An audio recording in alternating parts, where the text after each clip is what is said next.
Tanse, hello, and welcome to the Matriarch Movement podcast. I'm your host, Shayla Ouellette Stonechild, and I'm super excited to have a guest here today.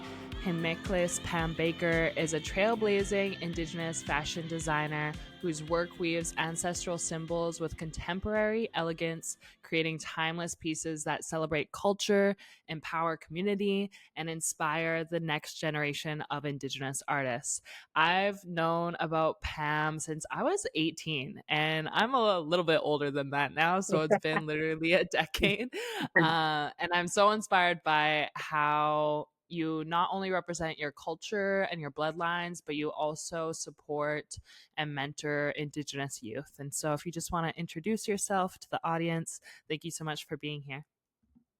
Yes, good morning, or my name is Himikalas. I recently received a new name at our last potlatch, Siwiduch.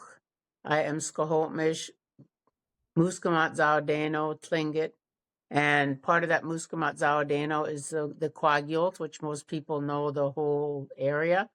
I've been in design for many years, at least 30 years.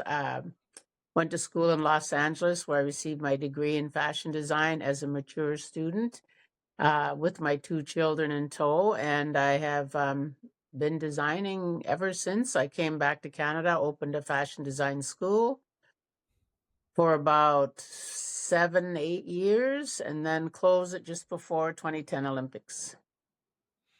And could you tell a little bit about your journey into fashion? I know you mentioned that you've been in fashion for many years, but where did that desire really begin? Have you always wanted to be a designer, like ever since you were small? Or how did that journey into fashion begin? Yeah, not at all. I didn't even ever think about fashion. I was mainly pretty much a jock. I played all sports, basketball, lacrosse, fast pitch, and soccer. Um, and I think what I wanted to do at one time was I met Blanche McDonald when I was probably 17, and she was one of the first Native models, and she opened a school back in the probably late 70s. I can't remember. Yeah, 70s. And I really was impressed by her, and I thought, maybe I can take her fashion merchandising class, which meant, working in stores, so on and so forth. And then I wanted to. I ended up moving to San Diego. Then from there to Indianapolis. Got married, had a child, and then started working in a department store. And when I first got there, they wanted to put me in the fashion office, and I said, "No, I want to." You know how you're kind of goofy then. You said, I'd like to start on the bottom." So they did put me in the bottom in the basement selling men's polyester golf pants and stuff, which was quite horrible. And then the head lady, the manager of the cosmetic floor, she'd walk by my area all the time to go get a coffee. And then one day she stopped and said, "Would you like to move up to cosmetics?" And I said, "Yeah, for sure. I'd love to." So I met a young lady and we started coordinating fashion shows and I got more involved in fashion, especially being in a department store. You want to buy all the clothes that's in a department store. Um, and then from there, I just moved back to Canada, and I used to work for American Indian Business Association as a career counselor. And so I immediately got hired when I returned home to Squamish Nation and worked as a youth drug and alcohol counselor. So my ultimate goal was to work with our female youth and our male youth and build their self-esteem and self-confidence. So I started training a lot of the girls in modeling. And then on the male side, I started coaching basketball. So yeah, so a little bit of glamour in athletics. Then we started getting hired to go and do shows, and I would ask certain designers, "Can we use your clothes?" There wasn't very many at all. Now there's an explosion of fashion designers. And then we would go to, let's say, Vancouver Island, and the designers dropped out at the last minute. So I had no clothes. So that happened Mm. several times. So one day I was driving from Indianapolis to Chicago, and my sister was with me. I don't even, we stopped at a Denny's, and I said, maybe I need to start designing just so we can keep going and, bringing our modeling troupe here, there, and everywhere. So I said, I think I'll design. She goes, yeah, you like clothes. I like clothes. So yeah, might as well. So that's how it started. But I've always appreciated my elders' button blankets, the Chilkat blankets. I saw the beauty of it. I had a lot of my first cousins, my brothers, and who were Tony Hunt and the Hunt family, Alfred's, many. Doug Cranmer was my uncle, so I had a lot of inspiration of our art at a young age. So I decided, why not share it in a good way and educate the world that we're still here. Hmm. That's beautiful. So you kind of got into fashion through just wanting to support your community and to continue to put on fashion shows for your community, really. Yeah, It's also kind of cool how you started, like you had mentioned, like at the bottom, and then you worked your way slowly to the top through cosmetics. I like that because it kind of you can relate to people then. yeah. You also have worked in those positions. And so I'm curious at what part of your journey where you left your community and you took off. Was it to LA first or was it to Minneapolis? Oh, Indianapolis. I went from Indiana. Vancouver to San Diego to Indianapolis, back to Vancouver. And then I went to school. I went to Capilano University and had a 2-year um, textile arts training. And it was great because when you're a designer, you have a hard time finding fabrics, the colors you want, or, so I did a 2-year training there, and I went into my education office, and the counselor, thankfully, who's a great education counselor, he said, "Hey, I noticed you're really been committed to fashion and designing. Would you be interested in getting a degree in fashion design?" And I said, "Yeah, I would love to." So he said, That's "Well, awesome. yeah, you can take your pick," because they didn't have degree programs in Canada yet. So I was lucky in my timing. I could have either my options were New York or LA. And Mm. I said, okay, let me think about it. And I drove about 2, 3 blocks. I said, what am I thinking about? You just got to say yes. So I called him and I said, yeah, I want to go. I think I want to go to LA because I have 2 kids and I'm not dragging them to the concrete city of New York. So I went down and I had to show my portfolio, which wasn't really fashion. And I had to talk my way into the school.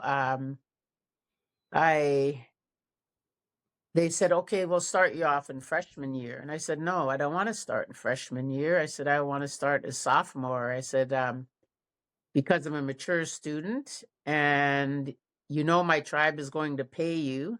So Hmm. 3 years later, got my degree.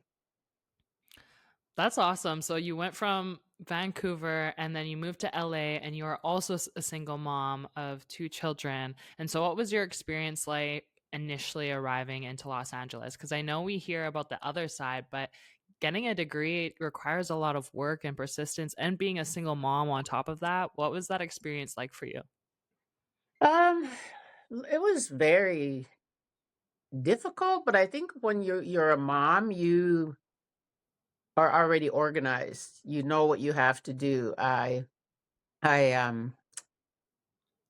had right away. I set them up in schools. Right, one was right across the street from us, or 2 blocks away. One went to daycare, and I had to have a system. You had to drop them off at a certain time. You had to get to the school, and the school, you could not be late or miss days. If you missed 3 days, you were kicked out of the school.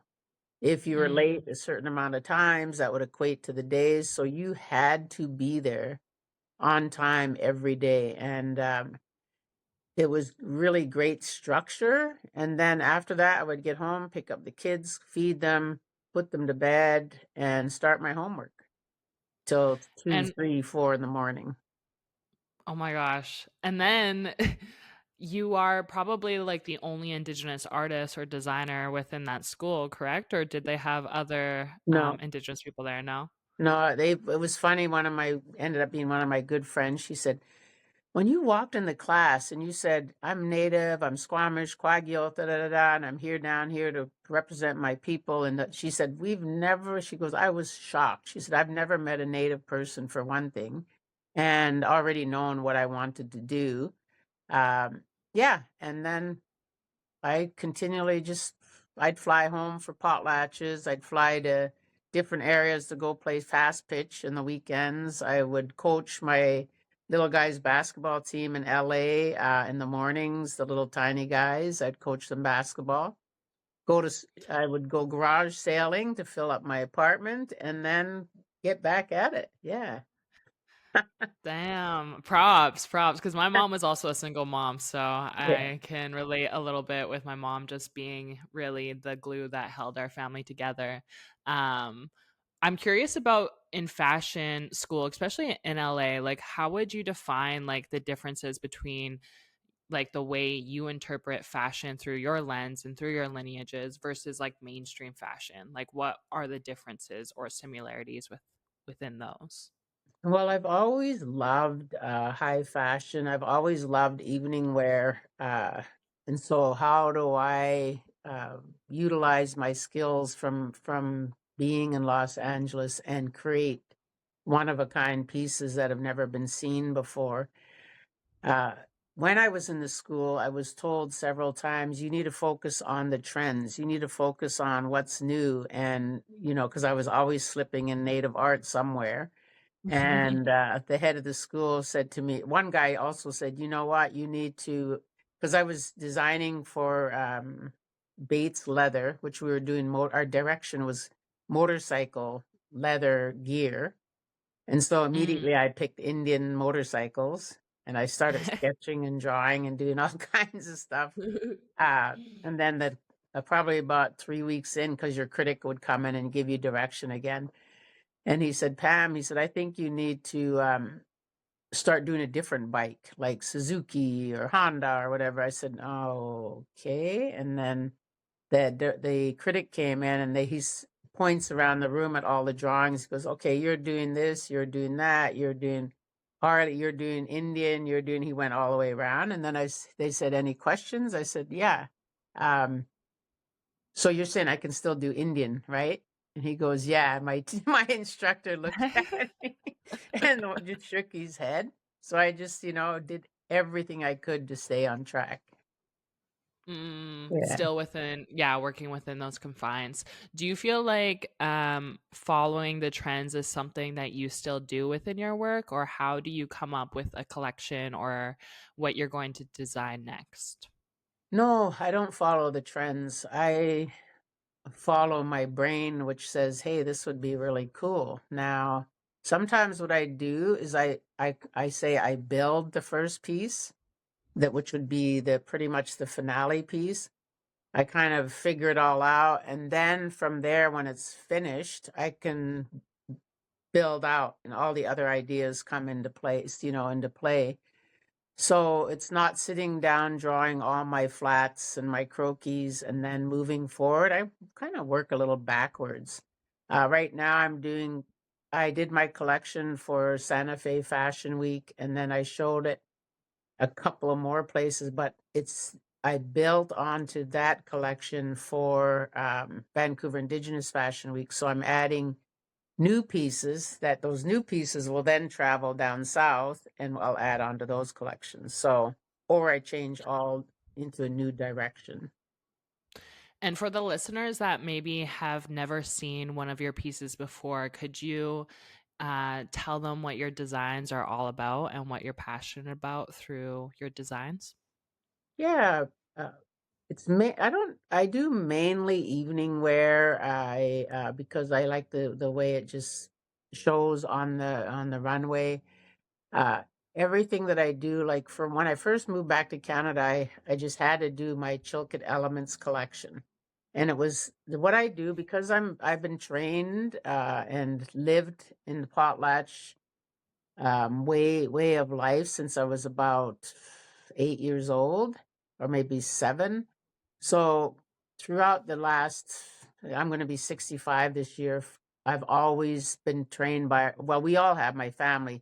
that we have to attend certain potlatches, we have to be there, we have to witness.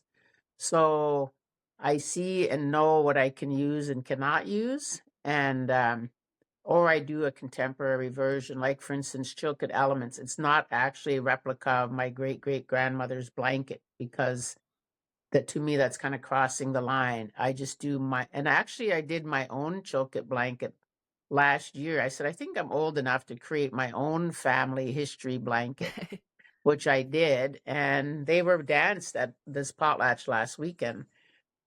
People love the blankets, and they're my story. So that's a lot of times I'll do my story, and I will not cross over to other. You'll never see me using flowers really, because or Mm. beaded flowers, or you won't see me doing certain things because it's not my tribe. It's in United States we say tribe, and up here we say nation.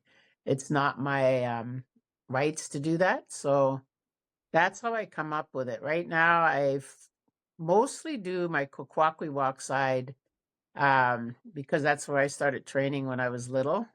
But now I'm pushing myself to do more my Salish side. So this last collection Mm. was called uh, Salish. Oh, I can't even remember what it was called. Salish in the future or something. My mind's gone blank. Yeah. So my next collection, I don't know because this year I decided to focus on laser cutting. And And what is laser cutting? Because I actually have no idea what it is. it's I do my artwork in 2D on my computer, then I'll go set it up on my laser cutter, and then I'll cut each pattern piece and learn how to fit Oh, it all cool. together and make it into a creation. I went to I went to Santa Fe for a 3 weeks artist residence, and they had a 4 foot by 3 foot laser cutter. So Oh, I wow. could cut major yardage. So I was in there a lot cutting that yardage, which you will see at Vancouver Indigenous Fashion Week. And I might have one of the best finale models ever, and I cannot announce it until things happen. I'm uh, so excited. I'm gonna yeah, be there for Vancouver Fashion Week too. yay, good. And then I'm working on a red dress. Oh, Uh, amazing. I always, all the designers we get asked, can you bring a red dress? And I would have it, but it really bothered me that I need to know the whole story. I don't like to Mhm. design something and not know the whole story behind it. So I did a lot of research, and I'm actually right in front of me. I have the part of the piece, the colorways, and I got to pick the right color, and we're going to go to print probably by the end of the weekend. Then we put this red dress together, and it's going to have a story that I always, because I used to be a youth drug and alcohol counselor, and the story will read kind of the history, what's going on, and what was wrong, and now how do we uplift ourselves. So that's what I've Mm. been really working on my brain for probably 6 months, because you cannot just put out anything. To me, that's how I feel. Yeah, Especially when you're bringing awareness to something that is so vulnerable within our communities. And for listeners who maybe are not sure of what the red dress symbolizes, from my understanding, the red dress symbolizes missing, murdered Indigenous women and girls in the Two Spirit crisis that's currently affecting our communities across Canada and the United States. And in Vancouver Indigenous Fashion Week, they have a night that is, I think it's called the Red Dress yeah, Night, yeah. It is the where first night. everyone, Yeah, yeah, the first night where everyone shows up wearing red, and the designers design a red dress if possible. And it's a beautiful way of, and yeah, it's a beautiful way of bringing awareness, but also to see how much support is with like Indigenous and non-Indigenous people all wearing yeah, red. yeah. And so, yeah, do you have anything to add to that? Did I kind of speak to that? Oh yeah, that's it. Yeah, so I think mainly one of the through my research, I realized that really 80% of those have gone missing know who the person was who Mm, murdered them. And hmm. because when we heard about the Picton farm, I mean, maybe people don't know about what was going on in British Columbia about the Picton farm, and so people immediately think, oh, all these different races and truck drivers are, taking advantage of our women, or pimps in Vancouver or whatever. Usually, the individual it's so my mind was, what, our families need to be educated in breaking the cycle so that we can in the future have less of what's going on in with our beautiful, members, young ladies, two spirited. We have to really figure out how to uplift them and work on direction and self-esteem and self-confidence so that they can make it in this crazy world.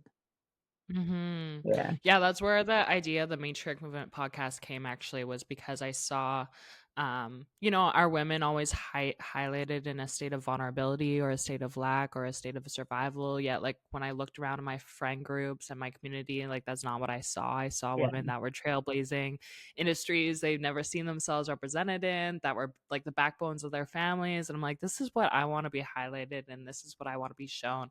And I think to your red dress, that kind of shows the spirit and the advocacy that can also lie within fashion and within storytelling.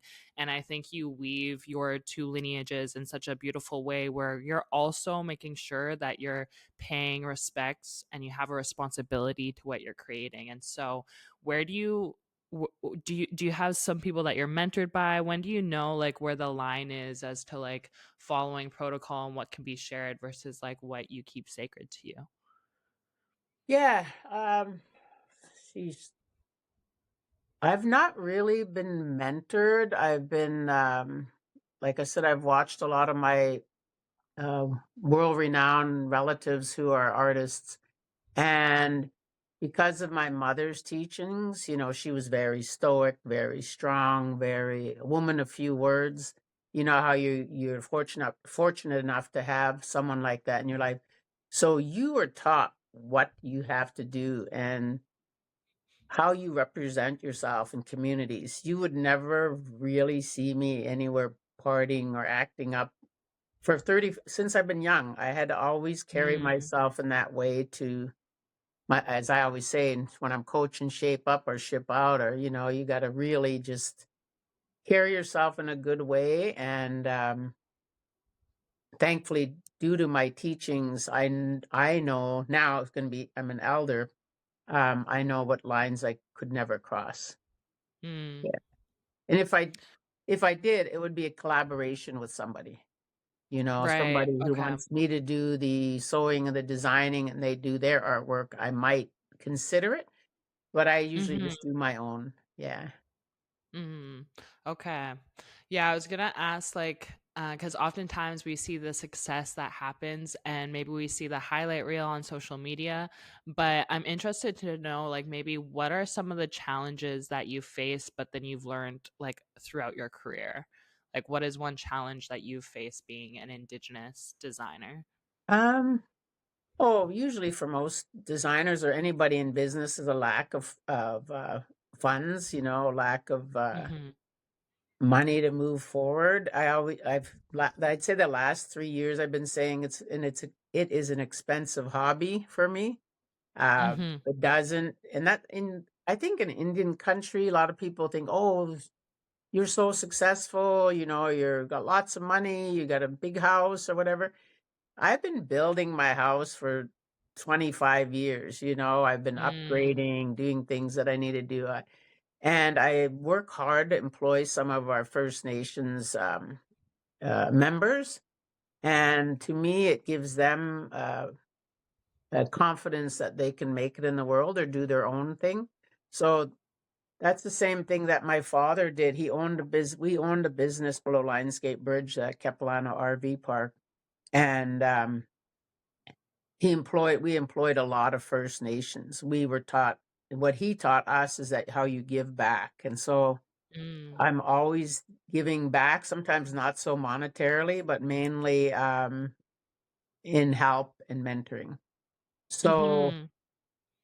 yeah, the successes, I always say, you know what, what my definition of success is just being happy.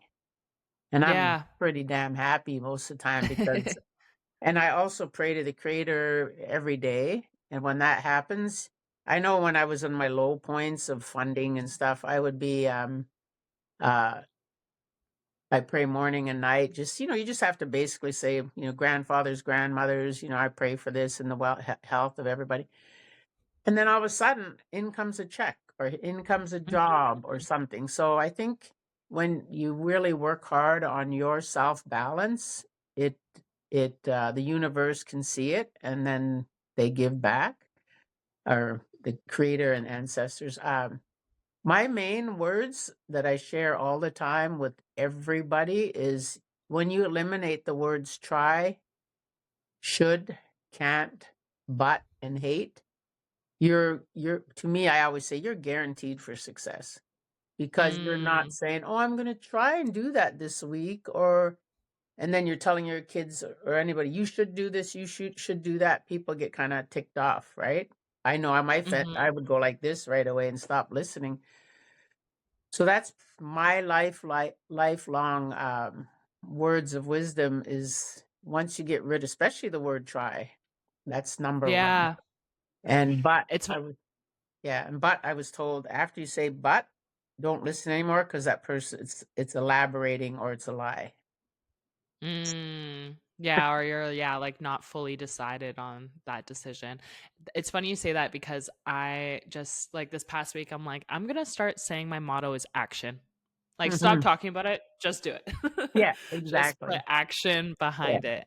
And you have mentioned a bit throughout this, interview about mentoring youth and the next generation. What would your advice be to the younger, Indigenous entrepreneurs out there that are maybe wanting to start in fashion, but they don't know where to begin? Well, I would suggest going to school, uh, even just taking pattern making classes, and also focusing on finishing your Mm, pieces.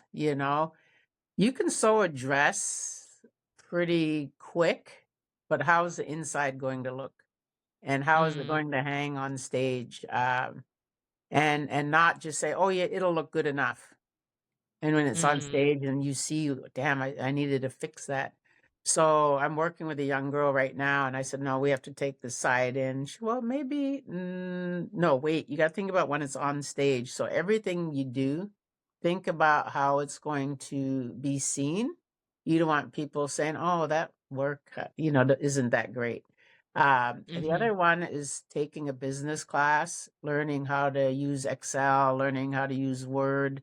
Now, these days, AI, I've been working with AI now, um, and stay up to date, because I was the worst. Instagram, I had to hire on my niece to start probably 2.5 years ago. So she was doing it consistently. So it does pay off, because if I was kind of happy to be where I was, just kind of la di da, doing my thing and creating. So now my clothing, my designs are on a pretty much a national um, audience seeing it, which I appreciate it, because again, you are showing the world that we're still here and we're still sharing our teachings. And one day, that's what a lot of the world needs to do, is Yeah. know their history.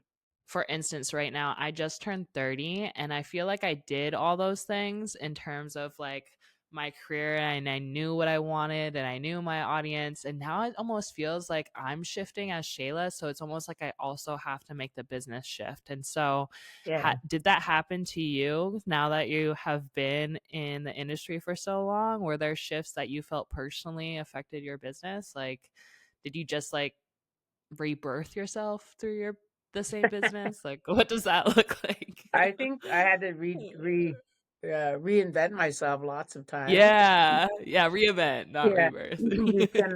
you cannot, like, for instance, I don't do active sportswear. I don't really do sportswear.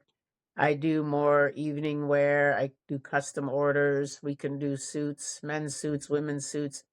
We're sewing a difficult fabric that's more of a active sportswear piece. And so if you're gonna sew Mm, you got to test sewing different fabrics because you could end up recutting and recutting and wasting fabric if you're not Right. really focused, you know?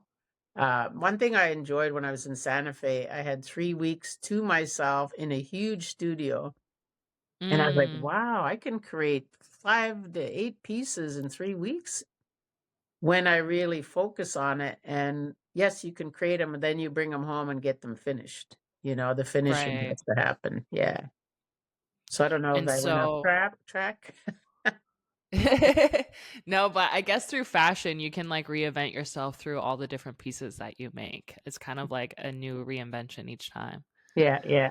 with a new piece. And so back to the second part of the last question is what's in your future in terms of for yourself when it comes to Indigenous fashion? I have, like I said, I'm just I'll be 65 in December.